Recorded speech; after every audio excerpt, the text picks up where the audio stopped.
목표를 달성하고 싶은가? 지금 하고 있는 일을 좋아하고 싶은가? 마음가짐을 바꾸기 전에 어떻게 그 일을 성취할 수 있을지 고민하라. 잘하게 될 때까지 한 걸음만 더 내디뎌라. 잘하게 되면 저절로 좋아지게 된다. 인정받고 자신감이 생기면 좋아하는 마음은 자연스럽게 따라오기 때문이다. 마음가짐을 바꾸기 전에 먼저 잘하라. 성취에 취하라. 싫어하는 지금 일이 좋아질 만큼. 금메달리스트들이 알려주는 몰입 플래닝, 최후의 몰입.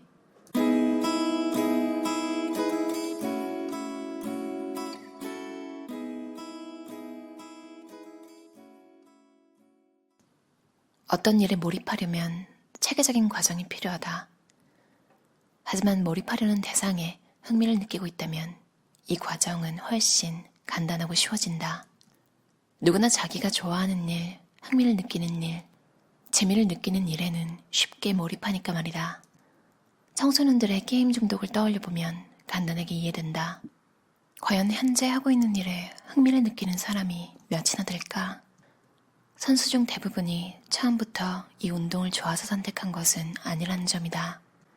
우연한 계기로 시작한 선수들도 있었고 누군가의 권유로 잘해서 하게 된 선수들도 있었다. 구봉길 선수는 운동을 안 하려다가 자기가 잘하는 종목을 발견해 시작한 경우였다. 각종 언론에서 선수들의 유년 시절을 극적으로 다루는데 최소한 이 책에 나오는 선수들 중 3분의 2 이상은 우연한 계기로 운동을 시작했다. 운동하면서 갖게 된 최초의 흥미는 사실 금세 시들해진다. 그 운동에 관한 매력과 가치는 단발성인 것들이 대부분이라는 것이다. 많은 선수들이 사실 운동을 하다가 흥미를 잃고 그 종목 자체를 싫어하게 된다. 그 이유는 생각보다 단순했다. 밖에서 보는 것과 안에서 실제로 겪는 것의 괴리가 커서다. 강도 높은 훈련을 반복적으로 해야 하는 것도 선수들을 지치게 만드는 이유가 되었다. 가야금 연주가 좋아도 연습할 때는 싫다고 하는 어느 연주가의 말처럼 선수들도 무한 반복해야 하는 훈련 속에서 흥미를 유지하기란 어려웠던 것이다. 마지막으로 이 네 번째 사실이 정말 흥미로운데 그 흥미를 잃고 나서 어느 시점이 지나면 다시 자신의 종목을 좋아하게 된다는 것이다. 또 두 번째 흥미를 느낀 후에는 대부분 금메달을 딸 때까지 그 흥미를 유지했다는 것도 신기했다. 도대체 어떠한 기점에서 무슨 일이 있었기에 선수들은 자신이 한때 싫어하기까지 했던 운동을 다시 좋아할 수 있었을까? 대체로 비슷했다. 바로 성취였다. 선수들은 크고 작은 성취를 통해 자신감을 얻고 인정받기 시작하면서 자신의 종목을 좋아할 수 있었던 것이다. 이런 성취를 통해 얻은 흥미는 지속적으로 목표에 몰입하는 데 큰 힘이 된다. 어떤 선수들은 성취감을 느낀 후 자기 종목 자체를 다시 좋아하게 되었다고도 말했고, 어떤 선수들은 여전히 해당 종목을 좋아하진 않지만 이기는 것에, 우승하는 것에 흥미를 가져 지속적으로 자기 종목에 매진할 수 있었다고 말한다. 전자의 경우 운동이란 행위에, 후자의 경우에는 수상이란 목적에 흥미를 느끼게 된 것이다. 이는 우리에게 아주 중요한 시사점을 던져주는데, 비록 자기가 하는 일 그 자체를 좋아하지 않더라도 그 일이 주는 가치나 결과가 좋으면 흥미가 생길 수 있다는 것이다. 우리는 선수들에게서 발견한 이 성취를 통해 얻은 흥미, 즉 잘하면 좋아하게 된다는 말에 훨씬 더 공감할 수 있었다. 일단 잘하게 되면, 자기 분야에서 성취하게 되면 그 분야가 좋아지든 성취하는 일이 좋아지든 좋아하는 마음이 생긴다. 그렇게 생긴 흥미는 결코 사라지지 않는다. 누군가는 좋아해서 잘하게 되었다고 말했고 누군가는 잘해서 좋아하게 되었다고 말했다. 하지만 중요한 사실은 이것이다. 잘하고 나서 그 일이 싫어졌다고 말한 선수는 거의 없었다는 것 말이다. 자기 종목에서 일정한 성취를 이룬 선수들은 모두 현재 자신이 하고 있는 일을 좋아했다.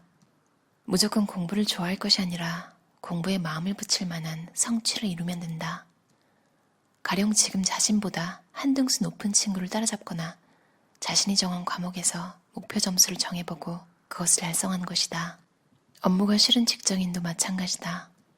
그 일을 좋아하고 싶다면 일단 지금 하고 있는 프로젝트에서 상사의 칭찬 한 번 받기를 목표로 세우고 이뤄보는 것이다.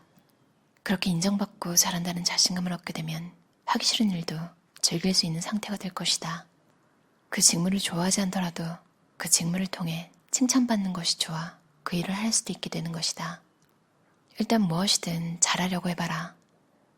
어떤 형태든 성취를 이뤄라. 그것이 당신에게 흥미를 만들어줄 것이다. 그 흥미가 목표에 몰입하게 되는 힘이 되어줄 것이다. 그리고 무엇보다 중요한 것이 하나 있다. 선수들이 자신의 종목을 싫어하는 와중에도 성취할 수 있었던 동력, 그 일을 포기하지 않고 계속 시도할 수 있었던 힘은 바로 끈기였다. 싫어지는 순간 멈추었다면 그들은 결코 성취도, 흥미도, 나아가 금메달도 가질 수 없었을 것이다. 그 일을 좋아할 수 있었던 곳에는 하기 싫어진 일을 포기하지 않으려는 의지가 아주 크게 작용했다. 평생 싫어할 것 같았던 그 일도 한 번 더, 하루만 더라고 생각하고 행동하니 하나의 성과가 되었다. 공부를 잘하게 되는 방법도 마찬가지였다. 조금만 더 책상 앞에 앉아있자. 하루만 더 공부하자. 라는 의지로 해보는 것이다. 그 기간이란 결코 영원하지도 길지도 않음을 확신한다. 싫었던 공부가 자신이 가장 좋아하는 게임만큼 즐거워지면 그 순간 모든 것이 변할 것이다. 마치 중력처럼 한번 느낀 흥미가 자신도 모르는 사이에 몰입이란 중심으로 자신을 끌어당길 것이다. 성취하기 위해 한 발 더 내딛는 것, 몇 번을 강조해도 부족하지 않을 만큼 중요한 이야기다. 부진을 증오하지 말자. 그것은 어쩌면 당연한 과정이다. 부진을 중화시키기 위해 애써 다른 노력도 하지 말자. 그저 잠시 거기에서 눈을 돌리는 여유를 가져보자. 새로운 것들을 보고 하고 싶었던 일들을 해보자. 아니면 아무것도 하지 않아도 좋다. 그러는 사이 슬럼프는 언제 왔냐는 듯 당신 곁을 떠날 것이다. 슬럼프란 당신의 삶이 치열했다는 증거다. 최고의 선수들에게 가장 큰 고난은 단연 슬럼프일 것이다. 이유는 크게 세 가지 정도였다. 첫 번째는 성과에 대한 과도한 집착이다. 두 번째 이유는 자신의 한계를 경험해서다. 여기에서 주목해야 할 것은 그 한계점이 선수 개개인의 절대적인 역량이라기보다는 마음의 문제로 발생한 경계선이라는 것이다.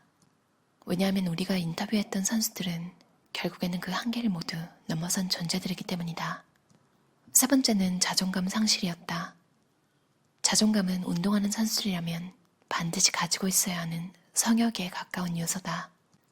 자신을 존중하지 않고서는 그 힘든 운동을 제대로 해낼 수 없기 때문이다.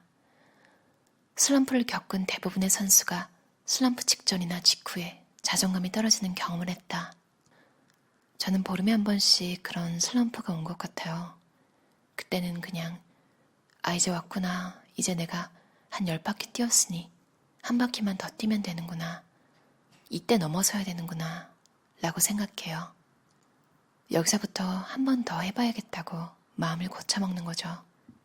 끝이라고 생각하는 순간 한 걸음 더 나아가는 게 중요해요. 우리 모두는 불완전한 존재다. 선수들도 마찬가지다. 그런 우리들이 완전하게 몰입하기란 사실 처음부터 불가능한 일인지도 모른다. 하지만 몰입하는 시간을 늘려가는 것은 가능하다. 또 조금씩 늘어난 그 시간들이 몰입을 점차 완성에 가까워지게 만들어줄 것이다. 그렇게 시간을 좀 더 밀도 높게 쓰고 싶다면 몰입할 수 있는 에너지를 만들어야 한다. 그 에너지는 휴식을 통해 얻을 수 있다. 대나무는 어느 정도까지는 성장하지 않다가 특정한 순간 폭발적으로 성장한다. 그런 대나무 마디마디에는 대나무가 성장한 일련의 시간들이 고스란히 새겨져 있다. 그 마디마디는 순식간에 성장했다는 의미이기도 하지만 어느 순간 잠시 멈춰 쉬었다는 의미를 담고 있기도 하다. 그렇게 본다면 잠시 쉬어간다는 것은 나라는 나무에 자신만의 마디마디를 만들어가는 것 아닐까? 한 걸음 한 걸음 나아가다. 안 되면 쉬면 된다. 최후의 보루인 나 자신만은 절대 잃지 말자. 불안을 잠재우는 나만의 주문을 가져라. 나에게 자신감을 불어넣어주는 것이라면 어떤 행동도 어떤 말도 좋다. 떨리는 순간 그 한마디의 말이 작은 행동 하나가 흔들리는 마음을 붙잡아줄 것이다. 자신있게 후회 없이 과감하게 라는 말처럼 나만의 주문을 만들어서 외워보자. 어떠셨나요? 제갈현열 김도윤 저자의 최후의 몰입이라는 책이었어요. 샘앤파커스 출판사에서 나온 책이고요. 정말 흥미롭게 읽었어요. 특히 제가 읽었던 부분, 그러니까 선수들이 운동을 시작해서 하다가 다 한 번씩은 관두고 싶은 마음, 그러다가 갑자기 또 그 운동이 좋아지는 그런 경험을 하고 그 후에는 더 몰입하는 그런 경험을 했다고 하잖아요. 여러분도 아마 많이 들어보셨을 거예요. 가수 보아 씨가 슬럼프 왔을 때 이야기 본 적이 있는데 이제 음악을 더 이상 하고 싶지 않다고 생각하다가 이 책에 넣은 경험이랑 똑같은 것 같아요. 오히려 그게 생각을 전환하는, 그러니까 이걸 해야겠다고 마음을 먹는 시간을 가진 효과가 있었던 것 같아요. 그리고 보면 제 주변에는 그런데요. 제 주변에 결혼하신 분들을 보면 다 신기하게 한 번씩 다 헤어졌더라고요. 그리고 다시 만나서 결혼을 했어요. 신기하죠? 헤어졌거나 뭐 운동을 관두거나 공부하는 분야를 잠시 떠나 있거나 그 시기에 뭔가 더 소중함을 알게 되나 봐요. 50, 60이 넘으신 분들 이야기도 그런 걸 꽤 봤어요. 책에서도 본 적 있는데 뭔가 다른 사람도 만나보고 싶어서 남자친구를 차고 남자친구가 전혀 다른 사람을 만나죠. 그럴 때는 보통. 근데 결국 다시 돌아가서 남편과 결혼을 했다는 이야기도 많이 봤거든요. 여기서도 그 운동을 할 때 흥미를 잃는 이유가 나왔잖아요. 생각했던 것과 달라서. 사람 만나는 것도 좀 그런 것 같아요. 그런 줄 알았던 사람과 만난다고 하잖아요. 근데 아니어서 실망을 해서 떠났다가 또 다른 사람을 보고 심지어 가족관계, 친구관계를 다 생각해봐도 이 세상에 이상적인 관계가 존재하지가 않는 거야, 본인 인생에. 그래서 현실을 깨닫고 아, 그 정도면 진짜 괜찮은 사람이었구나 해서 돌아가는 경우인 것 같아요. 그리고 이 책에서 나왔지만 뭔가가 진짜 좋아서도 있고 아니면 사실 뭔가를 잘하게 되기 굉장히 어렵잖아요. 관두고 다른 걸 시작하려니까 사실 시간도 걸리고 칭찬이 보장된 것도 아니고 하지만 내가 해왔던 것, 내가 별로 마음에 안 들었지만 잘했다고 이미 인정을 받은 건 최소한 자기 효능감 같은 게 느껴지잖아요.